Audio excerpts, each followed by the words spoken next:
Oh, what's up mga kababayan natin dyan? Magandang hapon po sa ating lahat. Andito pala tayo sa may Davao River sa taon ito. Sa bunga nga po ng Davao River mga banyan, kita po ninyo. Yan oh. So nandito po tayo sa dulo at itong ginagawang Davao River Bridge. Kita nyo po mga kabayan kung gaano po kaganda itong ginagawang Davao River Bridge na malapit na pong matapos. Yan oh. Kaunting-kaunti na lang po. Malapit na itong matapos, no. Mahigit 1 taon lang ginawa itong tulay na to, no. So ito po, made po ito ng China mga kababayan ha. So sa mga nagsasabi niyan na hindi maganda, no. Yung gumawa po yung mga China. So ito yung nagpatunay mga kababayan kung gaano po sila gaganda gumawa yan, no. At napakatibay. Grabe, solid na solid mga kabayan ha. So may haba po itong mahigit 1 kilometro, no, yung haba po niya. So diyan sa may unahan, sa may Times Beach, no, sa may Ikulan. So nagdudugtong po dito sa may Bukana Boulevard, no. Yan mga kabayan, kita po ninyo kung gaano po kahaba at gaano po kataas po, no, ng ginagawang tulay na to. So kahit mataas po yung tubig dagat, hindi na po ito aabutan po, no? Kahit malaki po yung alon mga kabayan, no, hindi na po ito basta-basta aabutan po, no? Dahil nga po at sa laki din, no, ng mga ang tawag nito, yung mga poste niya mga kabayan ha. At may konti niya, no, parang ano yan, anong tawag diyan mga bayan, no? Parang may mga bearing ba yan, no? Yeah, diyan banda.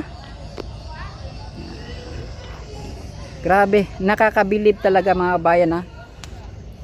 Kung hindi lang sana, no, naubos or umabot po, no, kung nagtuloy-tuloy sana yung termino ni Tatay Digong hanggang 20 years, no, hanggang 20 years sana mga kababayan, no, yung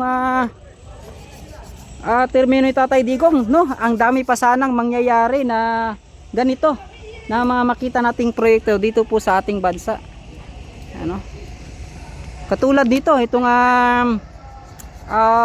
tulay na to, no, dito po sa Davao City ay talagang malapit nang matapos at napakaganda pa, no. Excited na talaga tayong makaraan dyan, no, makadaan dyan sa itong ginagawang tulay na to mga kabayan. Kasi siguro mga 5 months ngayon mga kabayan, tapos na po ito, no, kung di tayo nagkakamali. 5 months ngayon, tapos na ito. Ang tanong dito mga kabayan, sino yung magre-ribbon cutting, no? Oy, shoutout mga kabayan. Oy, shoutout mga bayan, nag-video lang po tayo ha. Yan, maraming salamat. Yan, salamat ha. Yan. Nag-video lang po tayo mga bayan eh. Kumuha tayo ng update. Yan.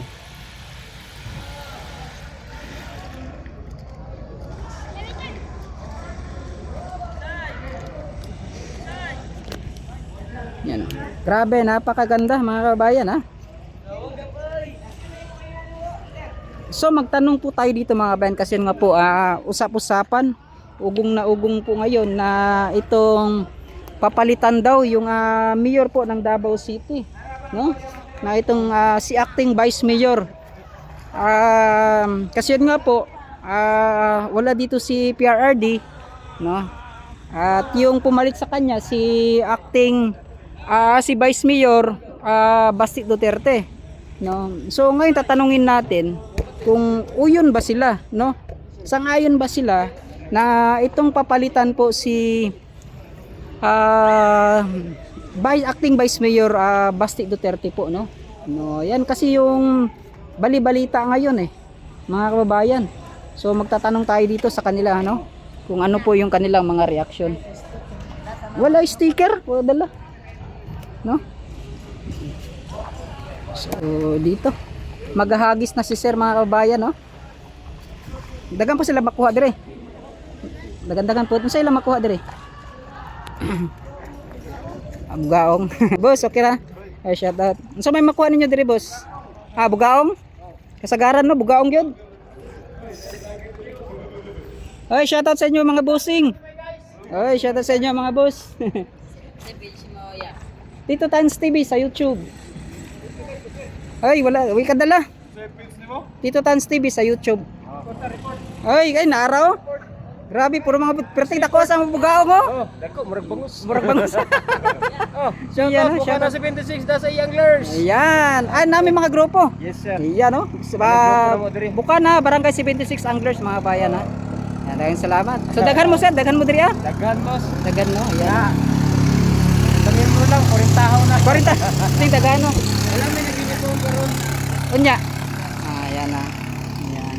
So boss, pwede mo na magpolitics sa tao kira?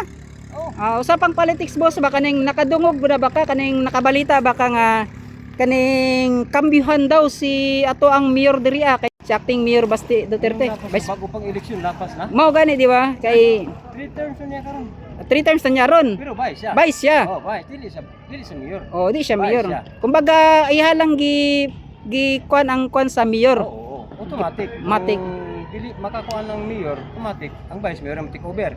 Mao daw na ang usapan karon nga giilahan na daw giluto karon nga kambyuhan daw ang nahimong katong nahimong mayor nga nidagan. Ang gibuto sa mga tao din naman siguro pwede ilisan. Pero sa imo sang-ayon baka nga palitan ang katong nidaog nga mayor sa katong niabot ni labay nga eleksyon. Nganong palitan? Unsay mo palitan? Kambyuhan. Kinsa mo kambyo? Kabalo na ka kinsa ang katong nidagan sa una iyang kalaban. Oh. As far as the law is concerned, nga nabalaod automatic kung mag kuan ang mayor, di ba? Once nga mag anyway, bakasyon or whatever, ang automatic matikover ang vice mayor. So katuno. So karon pwede man daw mabend ang law daw. Eh lahamang ko daw pareha nga biniabante ni daog. Way klaro, no? Ilang, masaglit na sila karon. Abot lang higayon. Pero kung moabot man mahitabo man na siya, unsa may posibleng makuan para sa imo lang, kumbaga imong komento lang, no? Dili na ko na una kay dili na ko maguno yang ana. Ayo na di na nato bubuto na tong una-una. Mao gyud no. Mukha na lang gyud sila mudagan or mo laban lag patas siguro, no? Ana na lang, no. Wala to na 2028. Nga ana. Napabitaw 2028 sa karon. Maski mo lingkod siguro maragubot, no, kung manamay mo kambyo para sa imo, sir. Di man ta makatag-an sa una sa mga tao. Di ta kapugong unay unsay una sa mga tao. Bitaw pud no. So karon sabihin mo di pa nato na murag ma-picture out po na yung ana nga kung nabay may tabo nga gubot or wala, no, nga na. Hopefully wala may tabang gubot. Bitaw no. Pero God's will bitaw. Pero para sa imo nga dili ka uyon nga kambyuhan jud ang nidaog nga mayor. Sa akong kabahin, kung kambyuhan ng mayor, di man ang napili nga mayor ang mo take over siguro. Mao no. So, mao lang gusto lang gyud siguro mo lingkod, no. Mao ra tay lang gusto. Nga sila'y mo kuhaan ng diri dagan. Boss, salamat kay boss. Most probably. Most probably. Ana gyud. So, kanina salamat kay sir napaunlakan ta. Angler siya pero murag na pod siya yung mga about sa mga politics na pod kay mga concern usahay pod sa mga boss sa mga natabo karon. Dili naman ta mahimong magpakabutabong bitaw pod. Pero sa flood control projects diri sa Davao, so unsa may nang kanimo nganong diri man gipa-imbestigahan? Alam na dis. Nga nasa Cebu ang baha, no? Karon sa Manila na pod ang college malo ito sila haba kasi bitaw, no? Mao. Kita diri sa tinuod lang gyud, layo kita sa mga ingana gyud, no? Kay tungod maayo man ang pagdumala gyud ng mga kuan sa paggunit sa tuwa sa mga sa pwesto na sa mga mayor, no, na congressman. Sa to lang karon mo simpatiya lang sa mga agyan og bagyo sa Manila. Mao gyud na may baha sa to. Bitaw pod. So at least pa sa to safe gyud ta diri. Nganong sigaw-ngaw daw lagi murag Tagaluson lang permit ni nagaw-ngaw, taga Davao may mga reklamo. Tanawa kita mo flood control. Asa makitaan na. Ingon na mga kuan. Imo na mga totoo tinuod gyud nga mga public servant, no, kanang pag Sa Paneo, Duterte Legacy. kaneo, yan oh. Duterte Legacy. Duterte Legacy. Kung wala sa Tatay Digong, wala gyud Oh, ni. yes. Ginapangarap gini sa mga katawhan diri sa Davao kay tungod moabot tayong panahon nga basig magkakuan na dira sa sa dalan nga permanente ginaagian, so kani murag dakong tabang ni. Hopefully. Hopefully. Sa Samal Bridge. Bitaw. So ayaw lang gid nila pugni no, basi pugnan na pod sa mga administrasyon. Gani. Mao. Sir, pero sir kani kuan lang sir, kung sakali mahuman ni sir, kaya sabi gid dapat ang mag ribbon cutting aning. Siyempre. Naang national, naang local. Kumbaga pwede ba sir magkuan ang local ug national, kumbaga isduhan ni sila mag ribbon cutting ani kung maski magkakuan sila, magkaaway sa karon sa may tirada nato ana. Kani murag national project man siguro dito. National ni siya. So posible ang national ang kuan presidente ang mukuan ani no. So yatag na lang siguro taga ribbon cutting lang mga ata na sila. At least kabalatot kinsang dungo. Oo, kakalis ka kinsa. Pero yung napod sa mga anti-Duterte nga ka-BBM daw ni nahuman.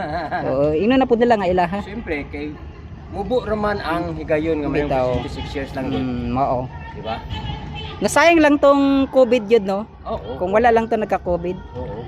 Mas mudagan ang project at mga time. Bitaw po. Wala lang na itabi. Kani siguro 2019 human na ata ni 2020 no. Hopefully, oo. No, man tato katong time nga kay Tatay Digong pagid nga naglingkod siya kung wala nagka-COVID no. Oo, Muslim. Nahuman na gid siguro. So sir, dahil salamat sir. Okay. Shoutout sa Bukana sa to. Buka na 76 na si Anglers. Ayan, shoutout sa inyong tanan. Magpakadaghan mo, no? Oh, Yan, yan, sa Bukana. Yan, bitaw. Dagan-dagan jud, wala pa karon. Ano mo presidente mas? Ay, kani, ay sir, Ano president. presidente sa among Association, club ninyo. Ayan, sa inyong grupo, Oh. no? So, dili lang daw sila 20, 40 daw si sobra ka buok mga bayan ha. Usahay. Suginta kapin na. So, sa mga gusto mo ato dire mo kana mga anglers dira So, open ba mo sir maski pila? Kung nalay mo sulod. Para na sa to ang tanan. Kana lang. Pero wala mo yung mga registration fee or mga unsa? Wala. Sa gusto lang yun, no? Sa mga anglers. Bitaw, no? So at least po, tama po niya yung gibuhat, sir. Basta dahil puhon nga, makuan mo sa mga pandri, no? Sa gobyerno, ang mga anglers, makitaan mo, basta tagaan mo og ka ng mga kuan ba? Sa tagaan na, bangka. Sa mga kuan dyan, no? Sana, no? Yan, no? Bitaw po. Bas, duha lang po, tulok ka buk, okay na kayo na. No? Wala na kuan. Say ko ano yung master. Sa YouTube ko, Tito Tans TV. Kanya, nag-live ko sa YouTube. Yan, shoutout dahil ka na, sir. Tito Tans. Tito Tans TV. G Tito Tans. Z. Tito Tans ka na. Ano siya? TV.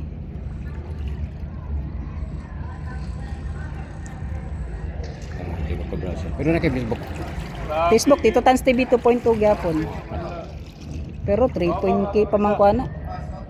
Correct. Mukuan gyapon ko dito sa YouTube. YouTube. Wala itin. Gibinlan Sumpay Sumpay ra na siya, sumpay. 2.0. Space. Space. 2.0. Okay. Tama guys, space. Kana mana. Gamay pa gud nagsugod pang buga na gud. Ano ko pag Pala. Salamat kay sir. Ayan, dahil salamat sa atong bagong followers. Ayan, shoutout ka na sir. So ang presidente sa Bukana, Barangay 76A, Anglers, mga bayan. So tanang mga anglers dira no. Mao ni siyang presidente tuan ninyo diri no, wala ni siya registration fee. No? Kuan ni siya sa mga gusto lang musulod or mo kuan sa ilaha no. Sa mga anglers dira diri ra na sa may diri makita ra na ninyo sila sa ilalom kini nga gibuhat nga tulay mga bayan. Perting dakuha sa iyang asa na to nawala ang iyang anarday. Sa iyang nakuha nga bugaong kung tawagon diri ang sa isda pambansang isda. Di gid mawala ni maski asa no bugaong og gibis magani diri perting dakuha pod sa bugaong. Yan Pambansang isda. Nabo ko nakita murag nakakuan puro bugaong dito ilang nakuha ba? Dagan ko ano? Kana dira. Kana sila kay naagid sa kuan no. Naagid sa dagat. So, yun mga bayan na. Sir, daghang salamat ah. Sir President, yan, shout out sa inyong tulo. Yan, amping-amping. At yun mga bayan ah. So, kumuha din tayo ng kanilang mga concern and comments mga bayan kung dapat bang palitan no yung kasalukuyang mayor po ng Davao City.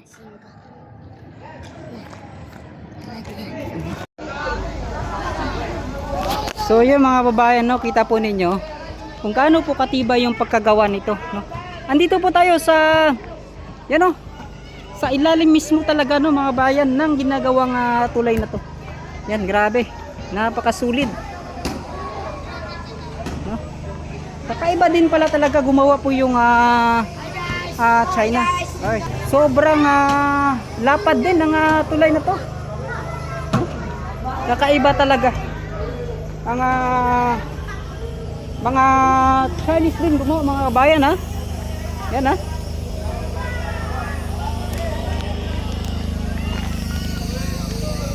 Yan oh.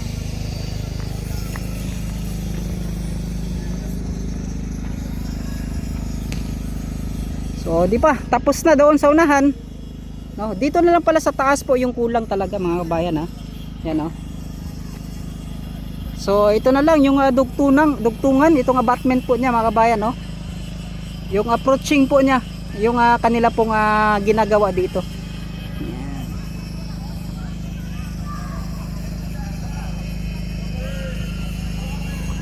Sobrang ganda po. Grabe. Maraming salamat po Tatay Digong no. Kung hindi po dahil sa iyo, hindi po natin makikita itong napakagandang proyekto mo po no. Davao Coastal Road plus Davao River Bridge. Maraming salamat talaga Tatay Digong. Malaking tulong po ito no. At maibsan po yung traffic po sa Davao. Pwede ta kadura? Boss, pwede ka do? Pwede ka do? Bawal pa. Yan no. Tapos bitaw no. Pero hapit ani mo man nanis paltos taas. Kompleto na. Kompleto no. Unsa na ni kulang dayan eh? Pero na sa dalan dira sa kuan nana na ipaspalto. So yan, kompleto na pala mga kabayan ha. Yung kulang na lang pala itong pagdugtong dito sa approach po no. So malapit na at ito no, makikita na natin no. Ilang buwan na lang talaga siguro by next year yan sigurado yan kasi yun nga po ilang buwan na lang po yung 2025 no. So basta sa akin para mga by March siguro tapos na ito no, by March siguro may magre-ribbon cutting na dito mga kabayan. So malalaman natin yan kung sino yung talagang magre-ribbon cutting dito. Kasi ito po mga bayan, baka ang kininom po ng mga tangalista no, na mga tangalistang mga BBM no, BBM supporters. Alam nyo naman mga bayan yung mga supporters at mga tangalista talaga no, mahilig sa mga kuan mahilig sa mga credit grabbing. Alam nyo naman no, sasabihin na naman yan nila ito po ay proyekto ng BBM administration no. Medyo nakakahiya na no, parang nakakahiya na hindi man lang makita kung ano po yung sa 3 taon kung ano po ba yung proyekto po ni BBM no. Ewan ko baka yung maipagmalaki niya sa pagkatapos po ng kanyang termino ay kung paano po hihigupin yung tubig baha at yung 20 kilos na bugas. So yun siguro yung mga posibleng maipagmalaki nitong ng BBM administration po kapag matapos na po yung kanyang termino no. Medyo nakakatawa. So ito mga bay, maraming salamat. Ito pala yung update natin dito po sa ginagawang Davao River Bridge mga bayan ha. At itong ginagawang Davao Coastal Road. So malapit na, no? At napagtanungan natin kanina na tapos na daw yung sa may daanan talaga sa ginagawang Davao Coastal Road. At dito naging nagyan na po ng asphalt, no? Dito din sa daanan, no, sa kalsada niya sa ginagawang Davao River Bridge. So, yun, maraming salamat at hanggang dito na lang, no. God bless po sa inyong lahat. Ayan, bye-bye na.